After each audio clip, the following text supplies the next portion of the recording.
She just stands there. And she's the same as you or me or anybody else. She's solid. And you just open your eyes and she's there. You know, it's not in the mind, it's you do see her. And if she touches you, you would feel her. She is solid. So I'm asking her if she would just backtrack in her memory to the events around her death.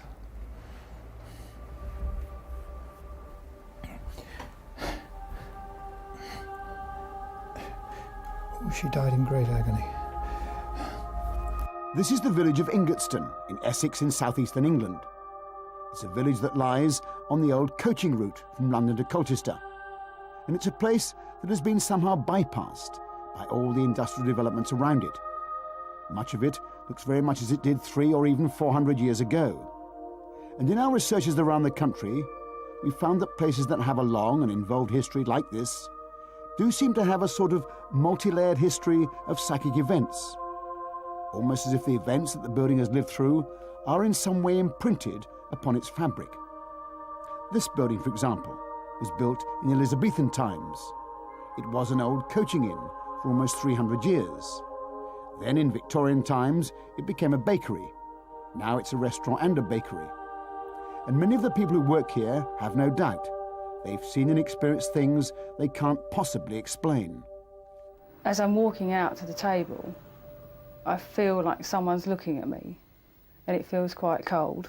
So I've looked up, and there's a lady standing there, and she's looking at me. She was quite short, I think, but it was quite quick, and it was fairly dark as well, but her face was really, really white, very, very pale. She didn't have what you could say with hair. She didn't have sort of like a bun, and you couldn't really see it. And she had a taffetery type black dress on. And as I walked to get the book, she turned and walked through the wall. I went to serve this person, and I saw this lady walk past in a black dress. But I knew it was just me and these people in the restaurant. We weren't busy, and no one else appeared to have seen her. But it was like there was another person there. It wasn't, you know, people say, oh, ghostly figures. It's nothing like that. It was just like a real person. I was just working in the office one afternoon and not expecting it at all. I was sitting there concentrating what I had to do for the following week, getting all my records ready, and basically I could feel all the hairs on my neck stand up. I could feel it rubbing the back of my neck, and it was very quiet, and I could hear the main road from my office. It's on the side up the alley. You can hear like cars going past, and I couldn't hear a single car. It's like I'd hear a pin drop. I felt it when I shook it off, and I just got up and went to the toilet.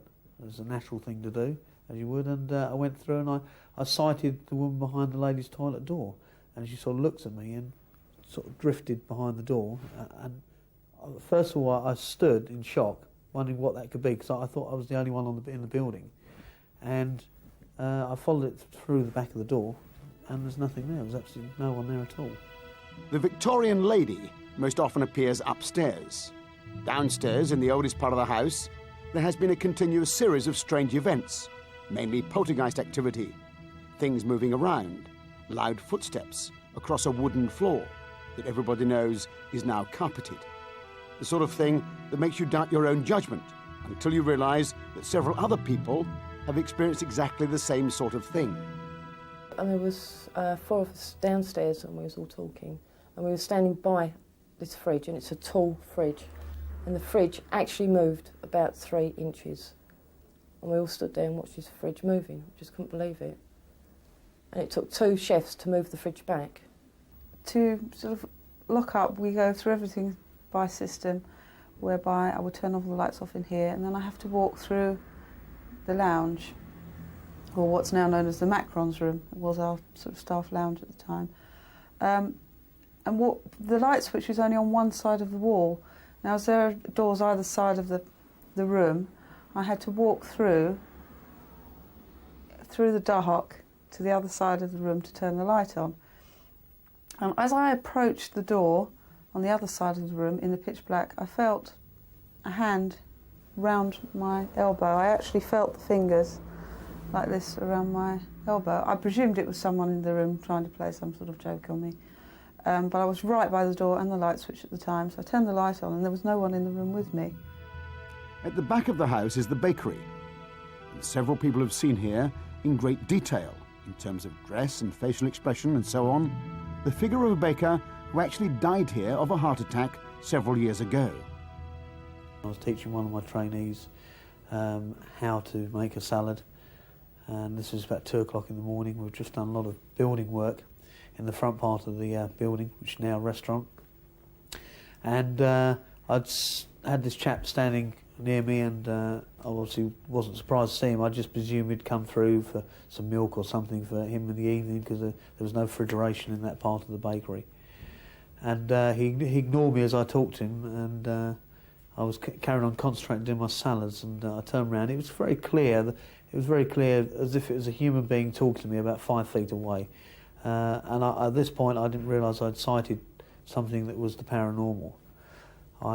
He had a white T-shirt on. He was very dusty with flour, sort of dark hair, curly brown, and he'd sort of had a brown belt on that was hanging down, as most of the bakers seem to wear, with white trousers and black sort of shoes that looks like they've been worn for the last 40 years, you know, with flour all over them.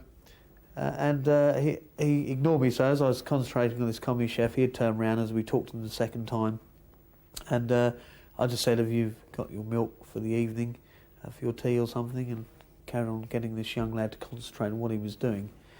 And he ignored me again. As I turned around myself for the third time, he had disappeared, so I presume he was just being arrogant, ignorant or whatever, and he just didn't want to know what I was saying, or just came to have a look and went. I presumed nothing. So I went to see the night baker, who had only just come in the evening in the bakery, and said, you don't have to ignore me. I'm here to help you. And we're supposed to get on. We work as a team. It's a business we're running. And he said, "I don't know what you're talking about." And I said, "Well, you've just been round there. I've spoken to you 3 times. You've ignored me." He says, "That door in the bakery there," he said, "I've been here 13 and a half years. I've never been through that door." And with that, it was a startling sort of effect and feeling on me, which was quite horrible. And he said that you'd probably seen a ghost, which he'd not sighted himself, but he said he'd heard many stories over the years he'd been there. I glimpsed out of the corner of my eye a man standing in the ladies' toilets. Now, he was in front of a full-length mirror, and he was wearing a white jacket.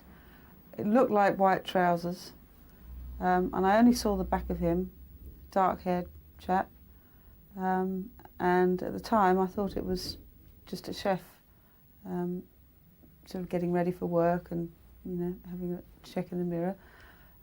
So I didn't really study him too closely. It wasn't what I was expecting, but I looked away and sort of went to busy myself, and suddenly thought, well, why is the chef in the ladies' toilets when they've got their own staff room and the men's? Why was he in there? So I looked back, and all I saw was my own reflection. And I looked back. Events like this have been going on for several years now. And although nobody talked about them very much, they became an acknowledged part of the atmosphere of the place. And then one day, Mandy, the manageress, went to see a friend who had some experience as a psychic medium, and was told to her surprise about some of the spirits or entities whom the medium claimed still inhabited the old coaching inn. So I went to see this lady. It was for fun, just fortune telling and things like that, so we went there. And then she actually told me that where I worked, it was haunted, and there was this young girl here. And she described the building, and she actually told me that she watched me leave. And I asked her why it was such a scary experience. So she said it's because she doesn't want you to leave the building. She doesn't want to be there on her own, but she does actually watch you leave. And then she even described how I get in my car and I speed up the road. She also said there is a soldier here, but he isn't nice. Where this young girl is nice, she likes to be here. This soldier, he doesn't like it here at all. Doesn't like to be here at all. And she said, that is not good. Eventually, Diane the medium decided to go back to Ingatestone to see if she could learn more about this person whom she called Sarah, who seemed to have been a maid or a servant at the old inn perhaps 200 or more years ago. The first time I saw Sarah, she was in long clothes. It was a skirt and top, I think, and it was made of dark sacking stuff with a shawl over her head or round her shoulders. But the third time I saw Sarah, she had a bonnet, which was her mother's. And Sarah said that she's wearing this bonnet because it's a special occasion. And she's very happy, so she's dressed up in her mother's bonnet. Then we went through the house. This was a nice room. She liked this room. There's one room upstairs she didn't like because she broke her arm, and she used to have to nurse the sick in that room. And then there's another room she always watches Mandy go home safely. That's what I call Sarah's room. And then she just showed us all, but it was as it was, not as it is now. A servant girl, a soldier, a Victorian lady, and a baker, all from quite different periods in history. The accounts of some of the events in the old coaching inn at Ingatestone were so intriguing, and they seem to have been recorded in such detail, that we decided to bring in another psychic medium to see if any of his perceptions matched the descriptions we'd received. Eddie Burks has an international reputation for his work in this field, and we took him to the house blind, so to speak. We told him nothing about its history or what was said to have gone on there. And the extraordinary fact is that within a few minutes of his arrival at the house, he felt as if he'd been seized upon by someone unseen. As he described her, the similarity to the young maidservant Sarah was unmistakable. I think she was a serving girl. I'm seeing her wearing an apron and a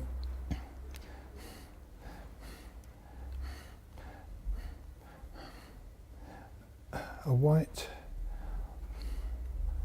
apron and a white bonnet, which I'm not quite sure that it's not a mob cap, but it served the same purpose as a mob cap. Kept the hair in order, part of her uniform, as it were. She's wearing a skirt which comes down to upper ankles. It's not a full-length skirt.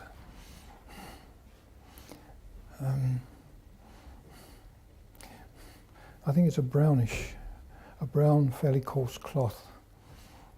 The apron is fastened over it.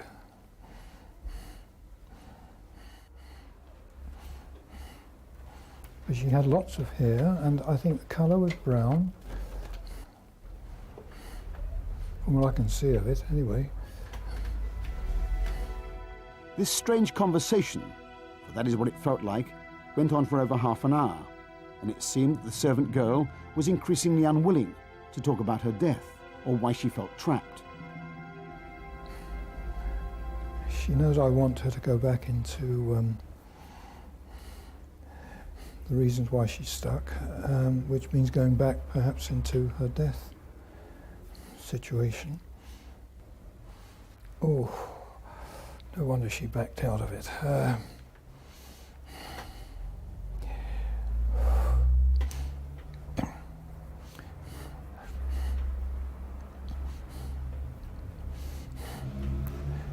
It's to do with childbirth that went wrong.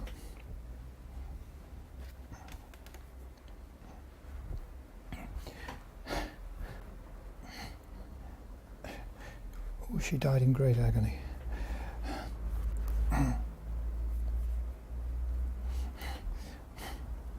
Possibly a breech birth that couldn't be dealt with properly, but she died, and her thoughts are about the child, my baby, my baby.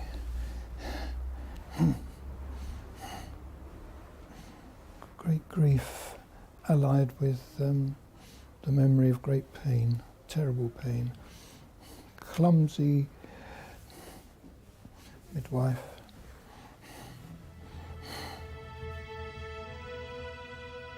After that very disturbing experience, Eddie moved around the house for a while and then made what he claimed was another contact in the part of the house where there had been so much poltergeist activity, the strange sounds and the unexplained movements.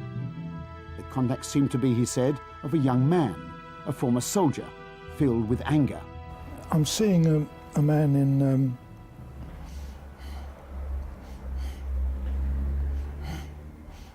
khaki, First World War soldier.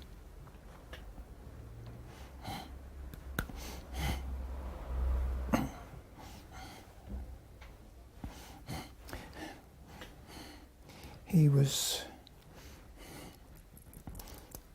either married or engaged to a girl. He was killed in France. As soon as he died, he very swiftly came back here, drawn by the need to contact this young woman. And what he found sort of destroyed him.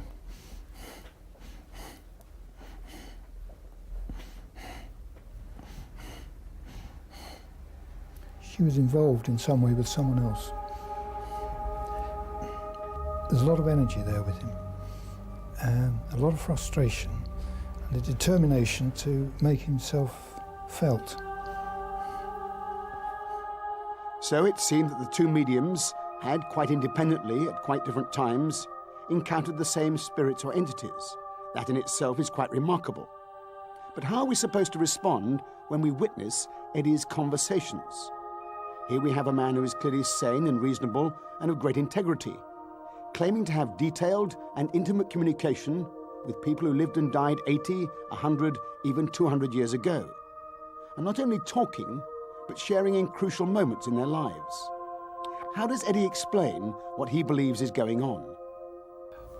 Some ghosts are attached to places very specifically. Others tend to be attached to localities. Some, as it were, are adrift. And occasionally I'll pick up the ones that are adrift. I sometimes think that if you're psychic, you do tend to show some degree of illumination in the next level, especially in the etheric level where these people are trapped. And that will draw them to, they know intuitively perhaps that there possibly is some help available. The world they live in is a gloomy, dark one, and therefore a small light will be an attraction. But Eddie's claims go further. He believes that when he goes into an old building like this one, that has a long and involved multi-layered history, it's possible for him, as it were, to go back through time and peel off the various layers of the building's psychic history. Imprints occur, they're occurring all the time, in every building, in every place. And they are the result, very largely, of the emotional content of events. And the stronger the emotion, the more deeply these are etched into this record of the place. And I sometimes think that if I go into a place and I deliberately start looking for the imprint aspect, which is very different from going in and looking for the haunting aspect, but if I'm looking for the imprint, I feel as though I'm peeling the wallpaper off a very old building, and I'll get an imprint of something more recent, followed by an imprint of something further back, and so on. The fundamental question, of course, is what kind of conclusions can we draw from the research we've carried out on this programme, indeed on this series? From the sheer range of events that we've looked into, the number of reliable witnesses we've interviewed, and the quality of the historical verification, it would be very difficult indeed to challenge the claims that paranormal events have taken place. But it's just as clear there is nothing that could be called conventional scientific proof, nothing that could be weighed or measured or repeated in a controlled environment. But that does not mean, of course, that they didn't take place. There is, we think, clear evidence of a profound shift in the scientific community, away from an outright rejection of paranormal activity towards an acceptance that it lies beyond the bounds of scientific method and may well require a totally different scientific approach if we are to come to any deeper understanding of what is really going on. My own philosophy is rather dualistic. I think there are one set of laws for the mind and another set for matter, and that what science knows to a very advanced degree are the laws that govern the behaviour of matter, and perhaps the laws that govern the behaviour even of the brain. But over and above all that, I believe mind is a power in the universe, and that mind can achieve things that are simply not allowed for in the accepted scientific scheme, which is basically a physicalistic picture of reality. My own view is that psychical phenomena, even if you believe that the probability that they are real is very small, their significance will be so immense, if demonstrated to be valid, that it's crucial that we should try and investigate them.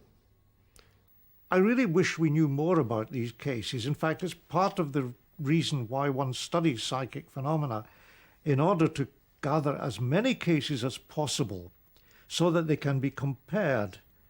Every science begins with the stamp collecting stage, where you collect all kinds of stamps. You have no preconceived notions about where they come from, or why they are printed in such colours, or what the denominations are. But once you've got a large number of them, then you can compare them. You begin to classify them. You begin to see family resemblances.